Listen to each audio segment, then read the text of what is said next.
9/7/2026 முரளியின் அவ்யக்த ஈஷாரா. ஜுவாலா ஸ்வரூப ஸ்திதியில் இருந்து கொண்டு சக்திசாலி நினைவின் அனுபவம் செய்யுங்கள். இறுதியில் வந்து அதிவேகமாக முன்னேறும் ஆன்மீக முயற்சி என்பது ஜுவாலா ஸ்வரூபத்தின் மூலமாகத்தான் இருக்க முடியும். பாண்டவர்களின் காரணமாகவே யாதவர்கள் தடுத்து நிறுத்தப்பட்டுள்ளார்கள். பாண்டவர்களின் உயர்ந்த கண்ணியம் மற்றும் ஆன்மீக கண்ணிய நிலை யாதவர்களின் கவலை நிறைந்த சூழ்நிலையை முடிவுக்கு கொண்டு வரும்.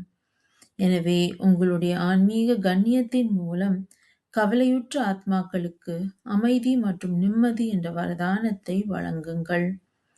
ஜுவாலா ஸ்வரூபம் என்றால் லைட் ஹவுஸ், வழிகாட்டும் கலங்கரை விளக்கம், மற்றும் மைட் ஹவுஸ், சக்திகளை கொடுக்கும் நிலை என்பதை புரிந்து கொண்டு இதே ஆன்மீக முயற்சியில் நிலைத்திருங்கள். ஓம் சாந்தி.